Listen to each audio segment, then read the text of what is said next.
Bismillahirrahmanirrahim. Bertemu kita pada kajian Matan Safinatun Najah karya Syekh Salim bin Syekh Samir Al-Hadrami. Pada kali ini kita akan membaca matan dalam bahasa Arab sekaligus juga makna gandul dalam bahasa Jawa. Sekaligus nanti kita sertakan penjelasan dalam bahasa Indonesia. Bismillahirrahmanirrahim. Qala al-muallifu rahimahullahu ta'ala wa nafa'na bihi wa bi ulumihi wa bi asrarihi fid dharaini amin.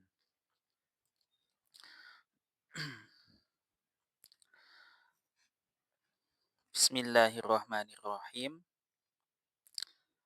Alhamdulillahi rabbil alamin. Alhamdu utawi sekabehe puji lillahi iku kagungane Allah Rabbil alamina kang mengirani wong alam kabeh. Wabihi lan ing Allah nasta'inu nuwun pitulung kula ala ing atase umurid dunya pira-pira perkara donya waddini lan perkara agama.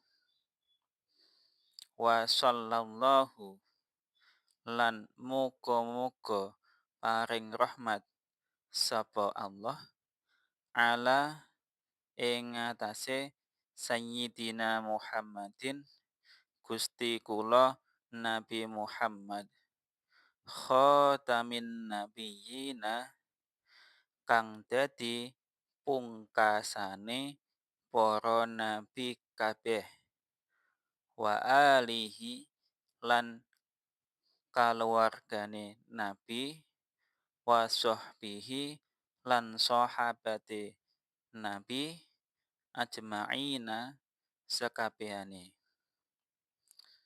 Wala haula lan ora ana daya sumingkir saking duraka wala quwata lan ora ana kuat ibadah illa billahi angin kelawan pitulungi Allah al-aliyyi kang maha luhur al-azimi tur kang maha agung.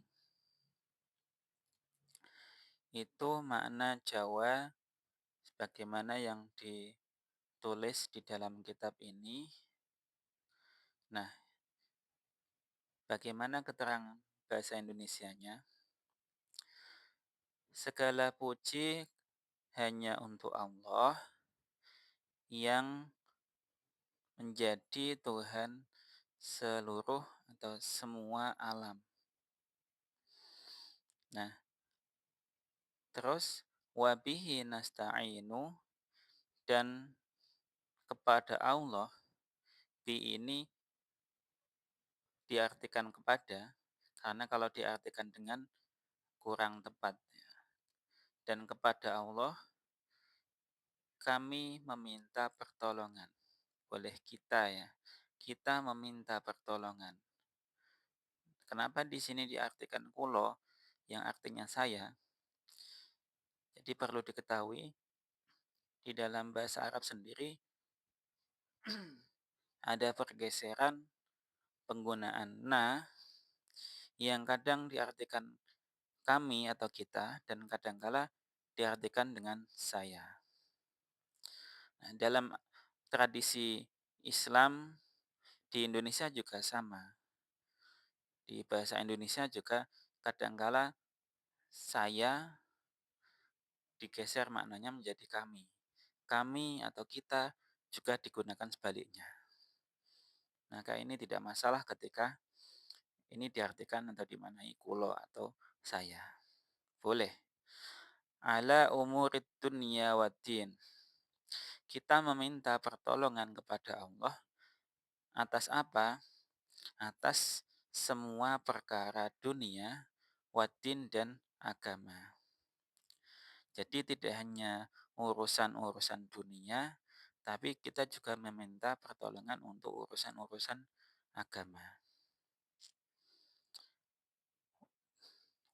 Dan kita juga setelah menyampaikan rasa puji kepada Allah, kita juga menyampaikan, menghaturkan sholawat kepada Nabi. Jadi, wassallallahu ala sayyidina Muhammadin. Ini wujud kita bersolawat atas Nabi, sigot sholawat macam-macam, yang paling singkat ya, sallallahu ala Muhammad. Ya, ini ada kata-kata tambahnya sayyidina. Ya, perlu diketahui kenapa penggunaan sayyidina seringkali digunakan. Ya, sebagian dari guru-guru kami menerangkan sebagaimana perintah dalam Al-Quran, janganlah engkau panggil Nabi dengan sebutan seperti kamu memanggil orang lain. Maka kita kasih tambahan. Ya, yang paling tepat apa? Ya, sesuai yang beliau sebutkan dalam hadis kan, beliau menyebutkan ana sayyidu waladi adam wala fakhra. Aku adalah tuan seluruh keturunan Adam, dan aku bilang seperti itu tidak dalam rangka sombong. Seperti itu ya. Nabi Nabi Muhammad eh, bersabda seperti itu. Maka kita sering menyebutkan, merangkaikan kata Muhammad dengan Sayyidina. Selanjutnya, Khotamin Nabiyina. Ya, ini sebagai penjelas dari Muhammad yang mana. Nah, yang dimaksud Muhammad di sini adalah tentunya penutup para nabi. Jadi bukan Muhammad yang lain. Sekaligus ini juga menjadi titik tumpu keyakinan kita, khususnya akidah Asy'ariyah, Ahlus Sunnah wal Jamaah, yang meyakini Nabi Muhammad adalah nabi terakhir. Ya, jadi nabi sekaligus rasul yang terakhir diutus. Jadi tidak ada nabi yang diutus setelah Nabi Muhammad. Seperti itu ya. Wa alihi wa sahbihi ajma'in. Kita tradisinya kita tidak hanya mendoakan Nabi, berkirim salawat kepada Nabi Muhammad, tapi juga untuk keluarganya, wa alihi, dan juga para sahabatnya, wa sahbihi. Sahabat yang mana? Ajma'in, semuanya. Nah, ini juga untuk menunjukkan akidah kita. Kita tidak pernah membeda-bedakan sahabat yang mana. Untuk membuat perbedaan antara kita misalkan dengan Syiah yang memprioritaskan sahabat Ali seperti itu, atau sahabat yang lain. Tidak, semua sahabat dalam posisi sama. Adapun fadliyahnya, keutamaannya, nah, nanti urusannya Allah berbeda-beda. Tapi kita memandang semua sahabat dan keluarga itu ya dalam setara ya, karena manusia yang tidak maksum, karena maksum atau yang statusnya terjaga dari dosa hanyalah Nabi. Begitu. Wala haula wala quwata. Nah, ini ada makna yang menarik dalam makna gandulnya, yaitu di sini dijelaskan lebih rinci. Ora ono daya sumingkir saking duraka. Nah, kalau la haula ini cenderung ke tidak ada daya, tidak ada kekuatan untuk menghindarkan diri kita dari perbuatan-perbuatan yang maksiat alias di perbuatan negatif. Sementara wala quwata di sini adalah tidak ada kekuatan, tidak ada daya untuk melaksanakan ibadah atau ketaatan atau tindakan-tindakan positif. Jadi mungkin kita yang kurang membedakan biasanya antara la haula sama la quwata. Di sini diberi makna lebih detail.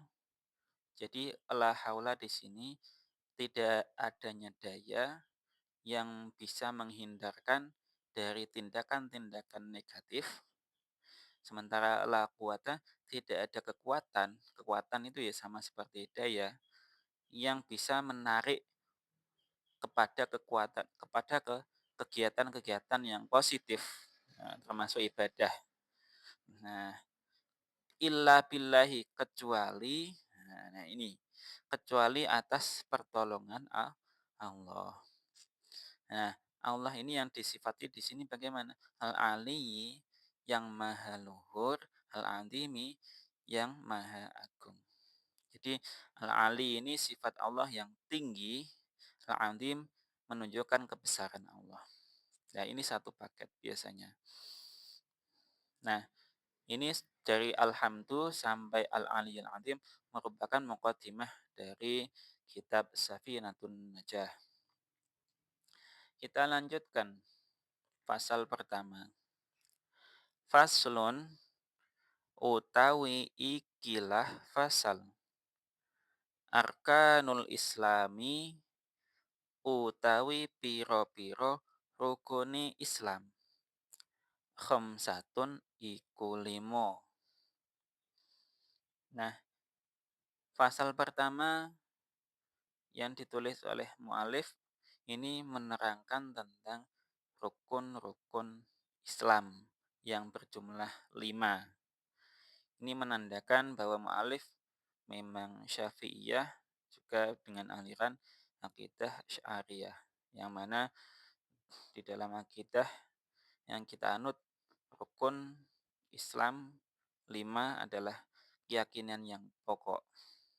Nah, karena Islam itu ada pilarnya, ada tonggaknya yang bisa berdirinya agama ini dan menjadi tanda keislaman itu adalah 5. Syahadatu alla ilaha illallahu. Nah, kalau mau membaca satu rangkai seperti itu. Kalau dipisah pun ya nggak masalah untuk pembelajaran. Tapi untuk membaca secara umum dirangkai sampai situ minimal. Syahadatu suci iku nyekseni Allah setuhune kelakuan ora ono. Jadi la di sini la nafi. La ilaha ora ono pangeran illallahu angin Gusti Allah. Wa anna lan setuhune Muhammadan Kanjeng Nabi Muhammad Rasulullahi iku dadi utusane Gusti Allah. Nah, jadi rukun Islam yang pertama di sini adalah bersaksi. Bahasa Jawanya nyekseni. Nyekseni itu menyaksikan. Bersaksi, apa yang dipersaksikan? Dua macam atau dua aspek, yaitu yang pertama la ilaha illallah, bahwa tidak ada, sesungguhnya tidak ada Tuhan kecuali Allah. Nah, dalam beberapa teks disebutkan lebih rinci tidak ada Tuhan yang berhak disembah kecuali Allah. Nah, terus apalagi aspek yang kedua adalah persaksian Rasul ya. Wa anna Muhammadar Rasulullah, dan sesungguhnya Nabi Muhammad adalah utusan Allah. Nah, jadi rukun Islam yang pertama yang paling utama adalah persaksian, bersaksi. Nah, bersaksi itu berarti apa? Dilafatkan iya, jelas, harus. Tidak hanya sebatas keyakinan saja, tidak hanya meyakini. Namanya bersaksi itu harus bisa disaksikan juga oleh orang lain. Maka ketika ada orang bersyahadat dalam hati yang nggak bisa disaksikan, maka syahadat itu adalah tradisi lisan ya untuk sebagai perwujudan dari dalam hati dan pikirannya. Terus bagaimana kalau orang yang mohon maaf dalam tanda kutip tidak bisa bicara? Nah, kalau dia bisa menulis boleh dengan tulisannya, atau dengan gestur atau dengan attitude yang menyatakan memang dia memang telah bersaksi dua hal ini, tidak hanya syahadat tauhid tapi juga syahadat rasul. Karena dalam Islam itu tidak ada hal yang perlu dipersulit, maka bagi orang-orang yang memang tidak bisa berbicara, atau orang bisu atau yang terkendala dalam bahasa lisannya, maka boleh dengan cara-cara yang lain yang tetap bisa dipertanggungjawabkan. Lanjutnya, wa iqamus sholati lan jumenengaken ing salat. Jadi rukun yang kedua adalah mendirikan sholat. Kalau perbedaan antara iqam dan hanya ada sholat, mendirikan dan melaksanakan sholat jelas berbeda. Iqam itu mendirikan, yang mana mendirikan itu hampir satu rumpun dengan istiqomah. Iqam dan istiqomah. Berusaha secara terus-menerus melaksanakan. Nah, ini perbedaannya dengan hanya sekali melaksanakan. Kalau orang melaksanakan sholat ya kadang ya banyak juga yang sholatnya ya 1 tahun cuma untuk sholat hari raya atau sholat Jumat, sholat wajibnya malah ditinggalkan. Naudzubillah.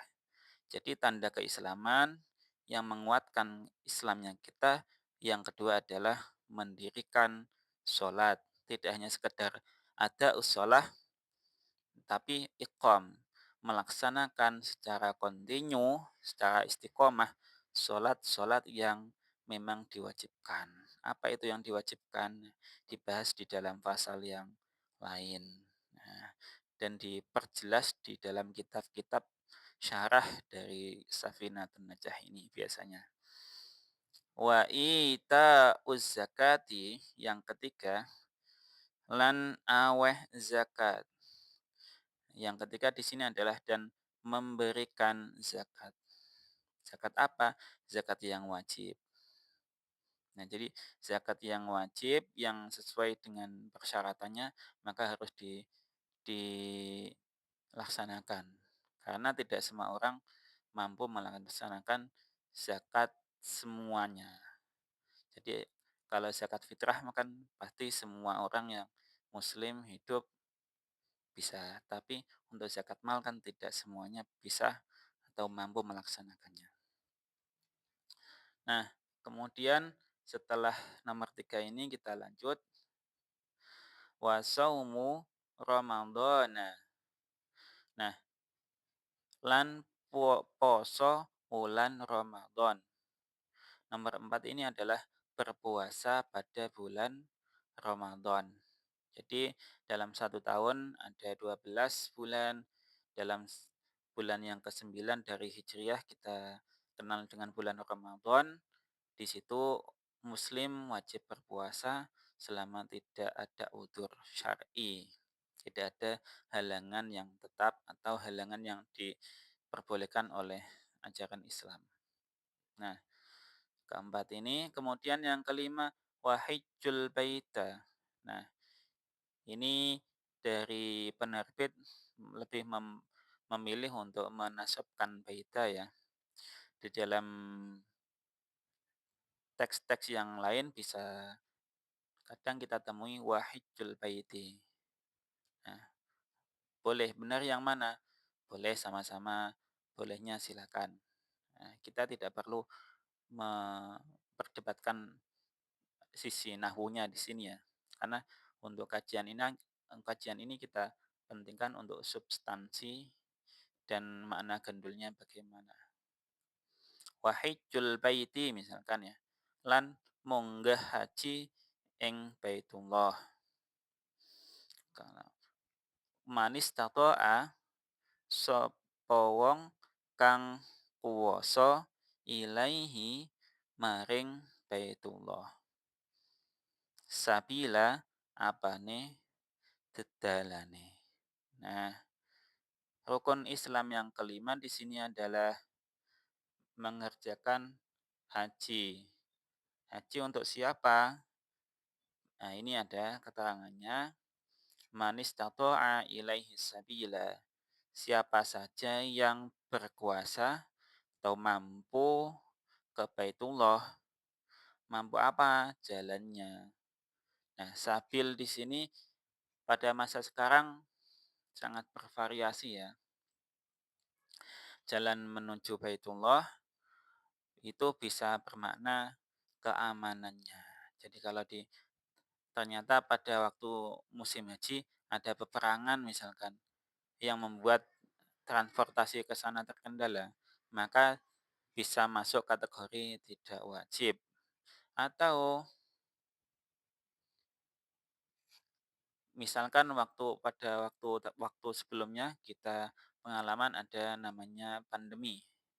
Pandemi terutama di sana harus dikondisikan, maka tidak bisa diberlakukan seluruhnya kuota masuk, maka dikurangi. Nah, orang-orang yang termasuk jatah dikurangi ini, ya termasuk tidak bisa atau tidak mampu jalan ke haji. Karena kenapa? Pemerintah setempat membatasi kuota. Itu juga masuk seperti ini. Jadi, bisa saja orang yang sudah kaya raya, sudah mampu haji, tabungannya, tapi ternyata pemerintah menggagalkannya karena visanya atau karena yang lain, sebab yang darurat. Nah, itu semuanya masuk dalam kategori sabila yang harus dipenuhi. Tidak hanya mampu secara ekonomi atau fisik atau mental atau ilmunya, tapi segala macam hal yang berkaitan dengan pelaksanaan haji. Nah, jadi rukun Islam tadi disinggung ada 5 ya. Yang pertama syahadat, bersaksi tidak hanya syahadat tauhid, bersaksi tidak ada Tuhan selain Allah, tapi juga harus dilengkapi syahadat Rasul, bersaksi Nabi Muhammad adalah utusan Allah. Karena ada orang yang hanya mengakui Allah saja tapi tidak mau mengakui Rasul. Ada seperti itu. Sama halnya ada orang yang mengakui Quran tapi nggak mengakui hadis Nabi. Itu juga banyak. Nah, itu seperti itu. Maka ketika kita syahadat maka harus dua dua lengkap ini, syahadatain ini. Istilahnya syahadatain, syahadat dua. Syahadat tauhid, kemudian syahadat rasul. Terus rukun kedua adalah mendirikan sholat, yang mana sholat itu dilaksanakan secara kontinu atau istiqomah terus menerus baru dikatakan iqom.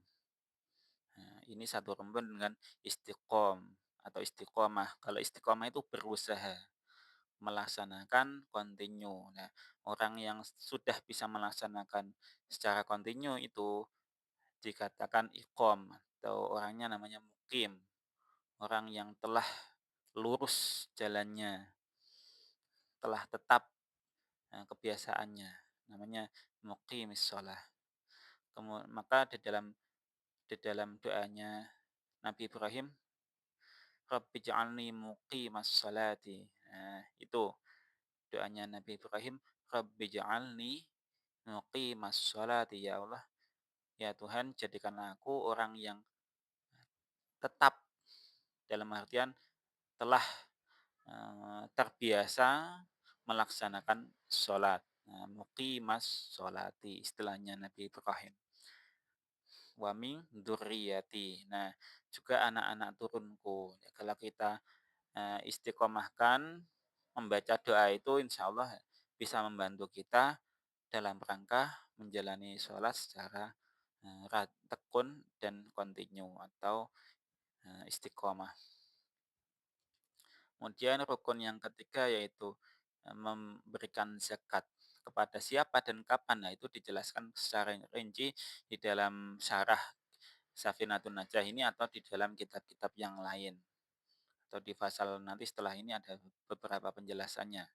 Kemudian yang keempat, saumu Ramadan dan puasa pada bulan Ramadan. Teknisnya juga nanti akan dibahas lebih detail di pasal yang lain, kitab yang lain. Wahijjul bait man istata'a ilaihi sabila. Dan yang terakhir tadi adalah haji. Haji ke Baitullah pada waktu tertentu. Kalau kalau selain waktu itu namanya bukan haji tapi umroh.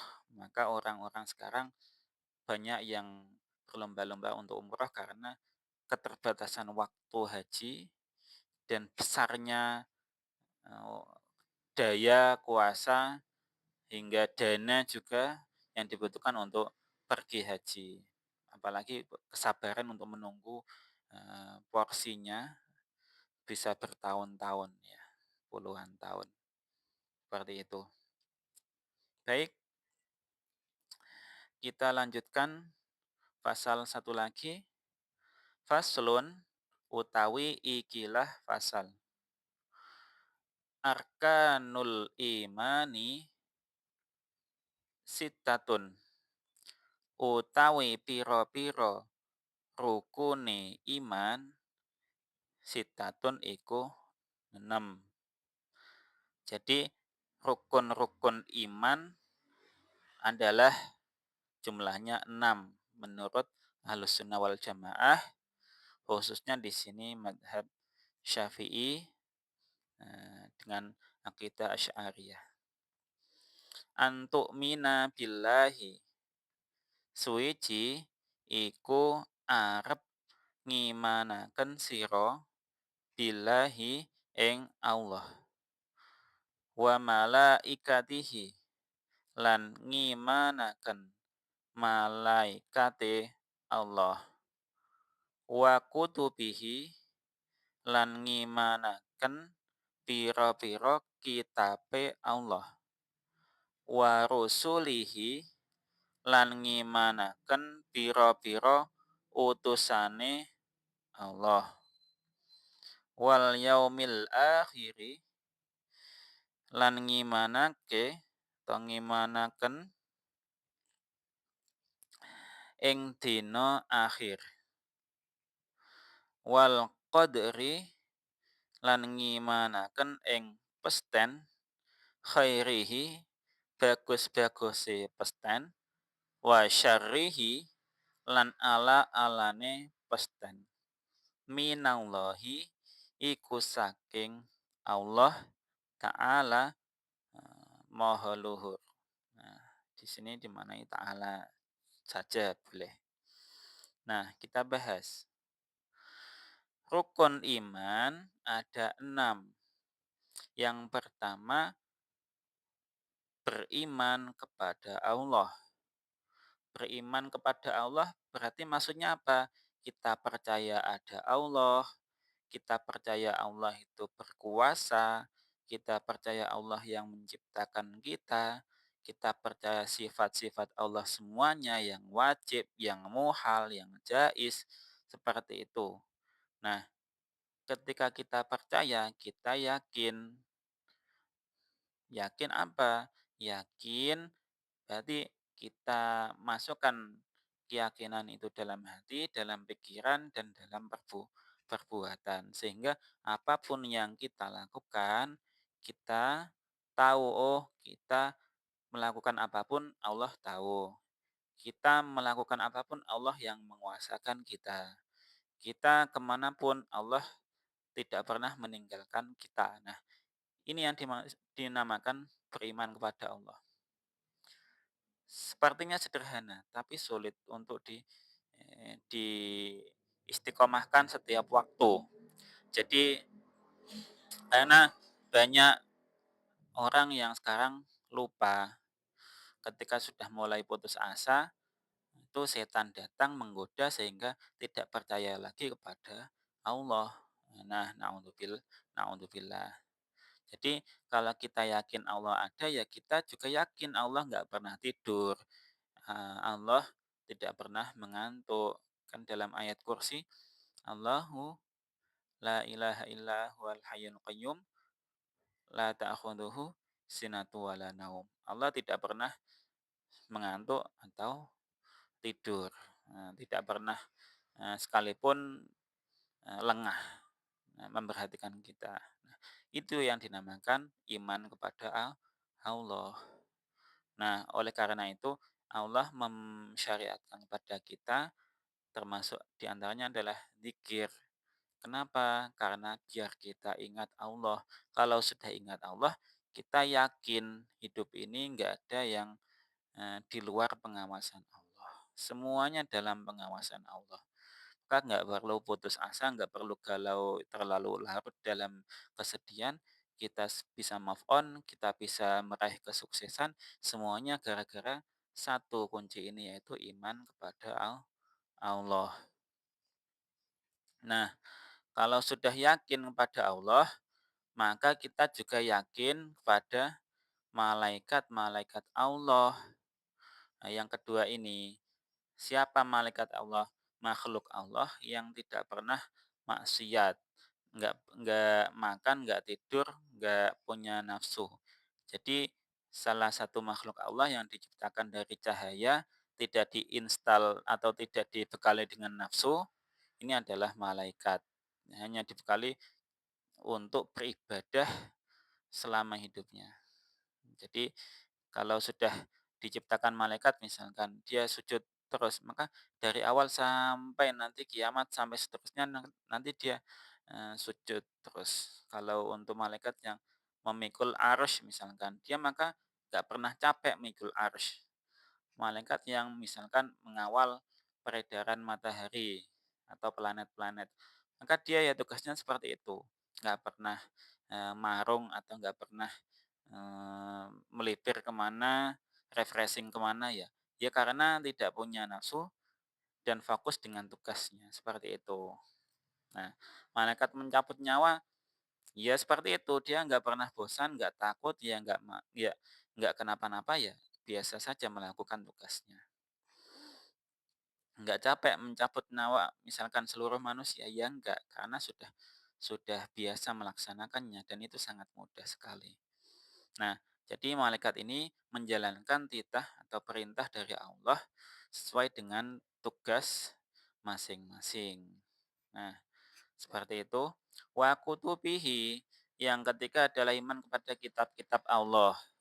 Kitab Allah yang wajib kita imani ada 4, yaitu Zabur, Taurat, Injil, dan Al-Quran. Nah, jadi di antara 4 kitab suci tersebut, yang kita temukan sekarang adalah Al-Quran. Walaupun kita tahunya cuma Al-Quran, kita tetap harus menghormati kitab-kitab sebelumnya. Nah, terus bagaimana kitab yang ada dibawa oleh umat Kristen atau Yahudi yang biasa dikatakan dengan Taurat dan Injil? Nah, kita sesuai dengan apa yang dikatakan oleh guru-guru dan ulama-ulama, yaitu kita meyakini saja bahwasanya kitab-kitab tersebut jangan lantas itu salah semua atau dikatakan benar semua. Karena kalau kita katakan kitab-kitab tersebut telah diubah, kita tidak punya buktinya.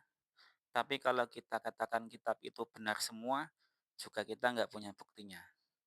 Tapi Allah telah menegaskan dalam Al-Quran bahwasanya kitab-kitab yang ada sekarang memang tidak seperti yang aslinya dulu. Yang asli dari dulu sampai sekarang tidak ada perubahan, hanya Al-Quran saja.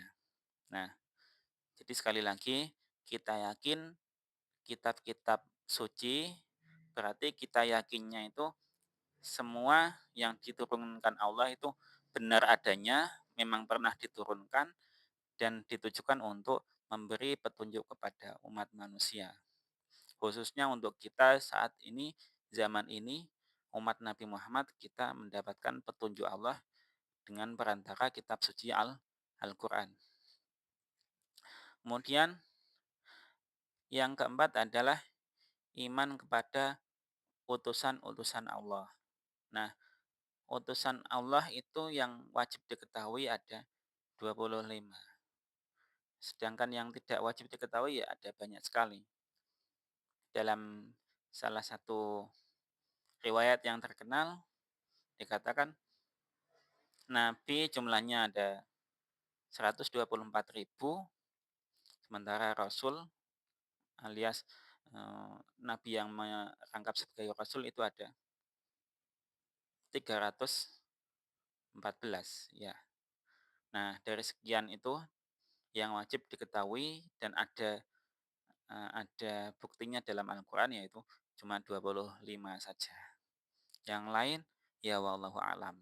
Nah, jadi yang wajib kita ketahui 25 Nabi Rasul itu kita cari hikmah-hikmahnya, kita hormati kedudukan-kedudukan para nabi tersebut, para rasul, dan jangan sampai melaksanakan atau mengikuti perilaku buruk yang dilakukan oleh umat-umat terdahulu, yang mana mereka membunuh nabinya, memfitnah nabinya, bahkan kemudian mengubah isi kitab itu yang membuat image nabi itu tidak lagi sakral. Contohnya nabi siapa itu pernah berzina misalkan, nabi siapa yang lain pernah mencuri, naudzubillah. Nah, ini kan berarti menistakan kedudukan nabi. Nah, kita dalam rangka mengikuti ajaran Nabi Muhammad, kita mengimani semua utusan-utusan Allah, kita menyatakan dan mengimani bahwa nabi itu maksum. Semua nabi dari Nabi Adam sampai Nabi Muhammad itu maksum alias terjaga dari dosa. Nah, seperti itu ya. Yang kita imani seperti itu. Kemudian iman yang kelima yaitu wal yaumil akhiri, iman kepada hari akhir. Nah, hari akhir itu adalah akhir dari dunia ini. Nah, ada perbedaan antara hari akhir dan hari kiamat teknisnya ya. Karena akhir al-yaumil akhir adalah hari akhir, sementara yaumul kiamah adalah hari dibangkitkan. Sementara teknisnya hari akhir itu hari kebinasaan semua yang ada, baru setelah itu ada fase yang namanya kiamah atau pembangkitan. Setelah itu baru ada fase lagi yang namanya yaumul mizan, hari timbangan. Nah, hari setelah itu baru ada fase yang kemudian masuk alam akhirat yang sebenarnya, di mana orang yang baik masuk surga, yang jahat atau yang buruk masuk neraka. Seperti itu. Nah, jadi kita meyakini al yaumil akhir itu ada. Yang mana keyakinan yaumul akhir ini juga sama halnya diajarkan kepada umat-umat terdahulu. Di umat-umat nabi-nabi yang terdahulu juga di diajari tentang adanya hari hari terakhir di dunia ini. Bahwasanya dunia ini, kehidupan di dunia ini tidaklah kekal. Yang kekal ya setelah alam ini yaitu alam alam akhirat. Seperti itu. Nah, gerbang menuju alam akhirat itu harus melewati yang namanya al-yaumil akhir, hari terakhir yang setelah itu ada fase-fase yang banyak sampai kemudian masuk pada alam akhirat. Yang terakhir yaitu iman kepada qadar, qadarnya Allah. Kalau dalam bahasa di sini ya pesten. Pesten itu ya kita katakan aja kepastian atau tulisannya Allah yang menulis semua yang kita lakukan dari awal hidup sampai nanti mati. Semuanya sudah ditentukan. Jadi yang dinamakan pesten dalam bahasa Jawa bisa dimaknai ketentuan, kepastian, ketentuan yang dibuat oleh Allah kepada setiap makhluknya. Nah, setiap makhluk Allah sudah ditentukan sejak zaman azali, ini celaka, ini akan masuk ke neraka atau yang lain, ini masuk surga, bahagia selamanya, semua sudah dijelaskan. Nah, termasuk ketentuannya itu adalah kita yakin ketentuan yang baik maupun ketentuan yang buruk menurut sudut pandang manusia. Jadi misalkan dalam hidup kita seperti roller coaster ya, ada kadang di atas, kadang di bawah, kadang statusnya atau kondisi kita buruk sekali, banyak badai, banyak hantaman, ujian, tapi kadangkala kita di atas, kita dapat kebahagiaan, suka, kekayaan, dan lain-lain. Semua yang kita alami dari sudut pandang kita itu baik maupun buruk, menurut Allah itu adalah semua ketentuan yang memang telah ditulis sejak zaman dulu kala untuk kita. Nah, mengapa kok seperti itulah? Itu dibahas lebih detail di dalam kitab yang lainnya.